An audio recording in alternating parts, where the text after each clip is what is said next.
What a night. What a night. What a night. What a night. What a night. I think most people know, or at least the guys in our locker room or around me know that I coach with passion and I coach with some emotion. And tonight was one of those nights that I don't know how to put it in the right perspective. Just a pretty damn cool evening. You know, raise a banner, have those guys care enough to fly 13 hours. Trent's getting on a plane tomorrow. He's got practice Sunday. Okay, and Alfonso Plummer here 1 year. Became an all-league player. Played a game in Mexico City last night. Kofi getting ready to go to Japan. We all know, Kofi's legacy. His banner will hang. And DeMonte Williams been playing in Belgium, had an injury, and we'll get ready to go back. But for those guys to be here, for that to be their priority, that's why I do it. That's why we do this. We don't do it for any other reason. Unfortunately, you guys got to have something to write about if we win or lose. I got in this 36 years ago for nights like tonight. And to see young people, creative memory, 5 years worth, to be honest, for Trent and DeMonte. And the video is incredible. I mean, that's what this shit's all about. Pardon my language. Don't put that in print, please. That's what this is all about. That's what this is all about. And so really cool night. Then we have to flip it and play a game that started off really ugly. I thought Jaden Epps came in and did a tremendous job of changing our energy. We did not have a great shoot around today. I thought we were a little flat, maybe the distractions, maybe a little complacency. I don't know. I just we weren't very sharp. And then I thought we played, again, almost like we did against Quincy. Just too quick, unselfish, didn't execute. Everything was a three. We never cracked the seal of their defense because we never passionate enough to do that. Jaden entered, got us going, and then I thought Dane was outstanding, and finally got enough sense to keep. I just ran one little set, just getting him a little duck in the second half, and he was dominant. But he's playing so hard, he's keeping the game so simple that it's amazing how that translates into success. But I told our guys after the game, it's not just about UMKC. It's about the games that you have down the road, and it's about the process and practicing the right way and playing the right way, because you just don't flip a switch. And at some point, you're always going to be at the level of your preparation.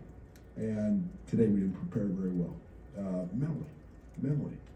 And then I just thought we were a little flat. We got it going, but all in all, I thought Sky Clark was outstanding. I thought Sky did a tremendous job. He had 5 turnovers last game. He had 0 tonight. He had 5 defensive rebounds. I like their 2 guards. UMKC's 2 guards are good, and I thought he stepped up for the most part to the challenge on the defensive side. And we've got some pretty good guards coming at us here in the future. So, all in all, we're happy. We got to win. I thought it. Our rebounding effort was not up to standard. But again, we've got to do a better job preparing, and that's on me. Starting with Jeremy. Brad Bubnoff, Trent, DeMonte, those guys had 2 losing seasons, 2 banners now. they set the standard. What's your message to the team now about keeping it? Yeah, I mean, I made them all today after shoot around. You know, they needed to see that. They needed to see what that is, what that moment was, what these rings symbolize. And the fact that the stadium was full, the arena was full, because they came back there to see them. And that's what makes Illinois special. This is, I'm telling you, I'm so blessed to be the basketball coach here and in front of these fans. And they show up and they're passionate and they understand. And it's the one thing I can't stand about the transfer portal. Not everybody gets home anymore. The place you can call home. And those guys do. And I told our team that. And it's a lot of hard work. It was a lot of headaches. Nobody wants to talk about the 2 losing seasons. You know, every now and then I got to think about those. And reiterate that to our players. So I wanted them to enjoy the moment and understand the moment, because that's what the standard is at this program, and higher. You know, winning a Big Ten championship, great. That's not our ultimate goal here. My standards are a lot higher than that. And that's why I get coach with passion. That's why I get upset when we don't play the game the right way. But I need our guys to understand that. But it was such an incredible night, and one I'll never forget. Tonight's as memorable for me as the celebration on the court, because of you've had time to reflect and you see what it means to those guys now, and it's really cool. Coach, it seemed like different lineups gelled a little bit more than others. Is that a work in progress, trying to find the optimal rotation and mix of guys? You know, and especially with the main event coming up pretty quick here in Vegas. Yeah, I mean, if I could solve it, I would solve it. You know, I'm becoming. It's game experience. There's not just, you know, throw the magic dust out there and say this is the lineup that works. And you know, we've got young guys. There's going to be some ups and downs. I don't want the ups and downs to be based on offense. I want it to be based on the defensive mistakes, the defensive intensity, the rebounding, the execution.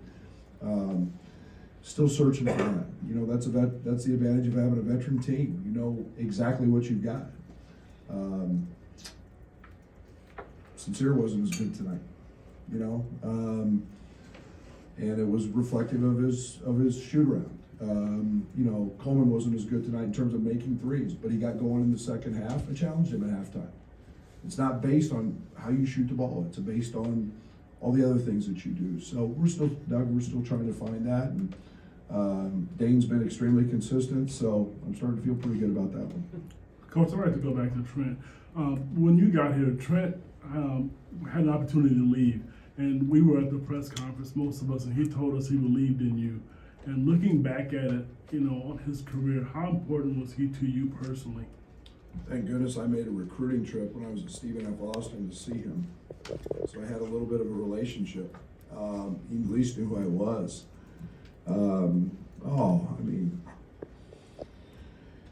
you know, the great thing about this job is not just the successes, but it's all the they come here as little boys and they leave as men, and it's all the ups and downs and the crap you have to go through to help them and guide them, and it's the nonsense sometimes that 18-year-olds make, but you grow through all that, and that's why we do this. I'm just a teacher, and basketball is a tool, but to help them teach. But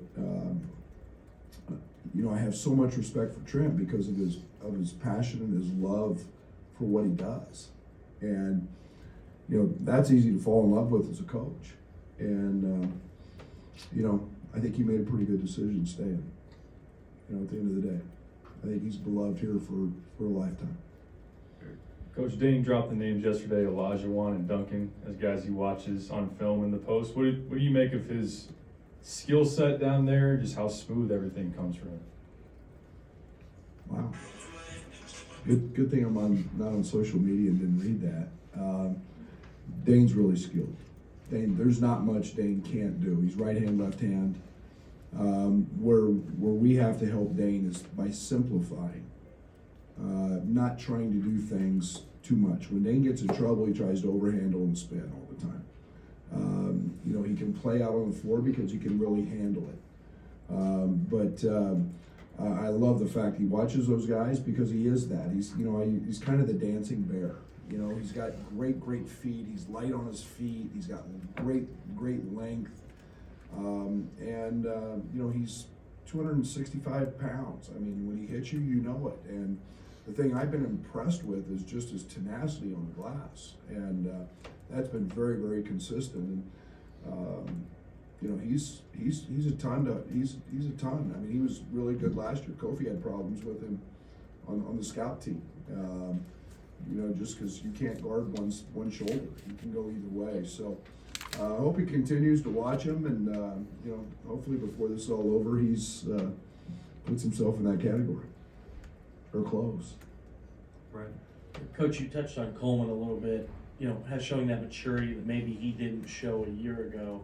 Tonight, RJ again didn't shoot the ball well, but his body language was better than it was Monday, and it seemed like he You played a noticed? little harder. Yeah. You noticed that? So is that the maturation process? Are we seeing that right in front of us? Sure, absolutely. And what they don't understand is that people see that. You know, they see a bad body language, or they see a frustration, or a challenging moment, and their reaction to that. And you know, it's where I excel. Just next play, bad call, next play. You know, and RJ, you know, he was pressing. You know, he's had days in practice where he hasn't missed a shot for 3 or 4 practices straight, and all of a sudden it didn't go in. And it's not about that for him. You know, it's simplifying. It's going to rebound. You know, he was an offensive rebound juggernaut last year. You know, it's taking pride in guard, and the game will find you. And with him, it's just maturation. He's went through a tough spell, and did some good things tonight, and was better.